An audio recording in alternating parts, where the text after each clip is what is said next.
আগামী ৩ বছরে বাংলাদেশকে ৪০০ থেকে ৫০০ কোটি ডলার অর্থ সহায়তা দেবে ইসলামিক ডেভেলপমেন্ট ব্যাংক আইডিবি। রাষ্ট্র সংস্কারের বিভিন্ন খাতের জন্য এই অর্থ দেবে তারা। এছাড়া বিশ্বব্যাংক বাংলাদেশকে $2 বিলিয়ন ডলারেরও বেশি নতুন সহায়তা প্রতিশ্রুতি দিয়েছে বলে জানিয়েছেন সংস্থার কান্ট্রি ডিরেক্টর আব্দুল্লাহ শেখ। এ নিয়ে আলোচনা করতে রাজধানীর গুলশান থেকে আমাদের সঙ্গে যোগ দিয়েছেন অর্থনীতিবিদ ওয়াজিদ হাসান শাহ। জনাব ওয়াজিদ হাসান শাহ, আপনাকে স্বাগত জানাচ্ছি আমাদের এই সংবাদে। জানতে চাই যে আমাদের উপর তো এমনিতেই ঋণের অনেক চাপ, সরকার পড়ে গেল, তারপরে আসলে যেই চাপের মধ্যে আমরা রয়েছে, তারপরে আবার এই নতুন নতুন ঋণ কি আসলে আমাদের জন্য ভালো হবে?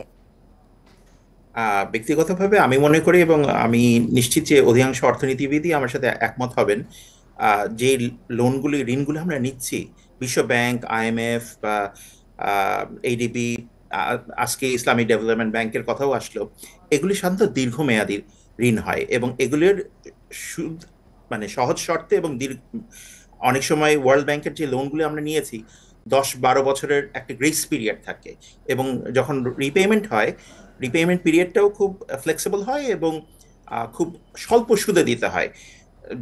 যেখানে আমরা হয়তো বঙ্গবন্ধু স্যাটেলাইটের লোন নিয়েছি, HSBC ব্যাংকের মতো ব্যাংকের কমার্শিয়াল লোন, সেটার সাথে এইটা তুলনা করলে মানে এটা সফট লোন বলা ছাড়া আর কোনো উপায় নেই।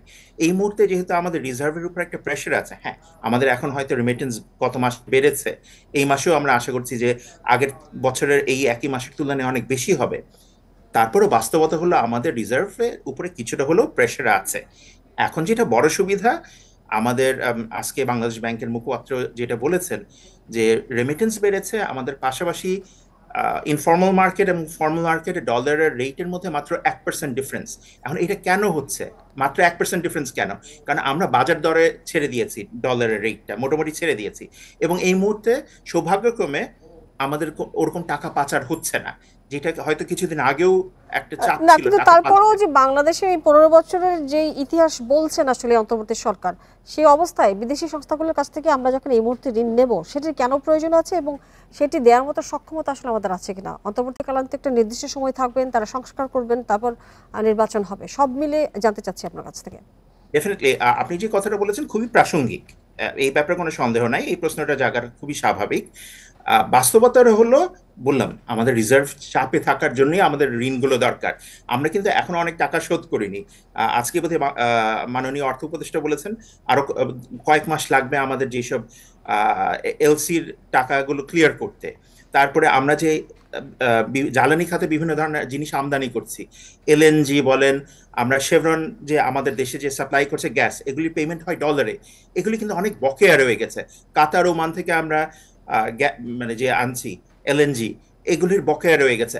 আপনি যদি চিন্তা করেন বিভিন্ন বিমান সংস্থাকে, আন্তর্জাতিক বিমান সংস্থার আমরা ধার মানে যে টাকা, না নিশ্চয়ই এগুলো স্পষ্ট আমরা যে চাপ আছে, যেটি যাতে অর্থনীতির এই চাপ যেটা আপনি বলছেন, এটাকে অন্যভাবে সামলানোর কোনো সুযোগ নেই। আমরা দ্রব্যমূল্য এখনো নিয়ন্ত্রণ করতে পারিনি, মূল্যস্ফীতি আমাদের নিয়ন্ত্রণে নেই, সার্বিকভাবে যে পরিস্থিতি সেটি আসলে অন্যভাবে সামলানোর কোনো সুযোগ আছে কিনা এই ঋণের বোঝা না নিয়ে?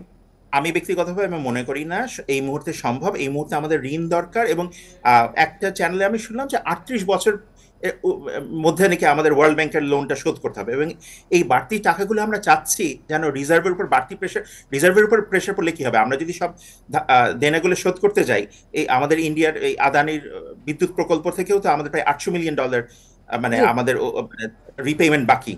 এগুলি যদি আমরা এখন রিজার্ভ থেকে পেমেন্ট করতাম, যেটা আগে হচ্ছিল, এই গভর্নরের আগে যেটা হচ্ছিল, তাহলে তো আমাদের ডলারের রেটের উপরে চাপ বাড়বে। আপনি বলছেন আমাদের ঋণ এখন প্রয়োজন। ওয়াজিদ হাসান শাহ, আপনাকে অনেক ধন্যবাদ আমাদের সাথে যুক্ত হয়ে কথা বলবার জন্য।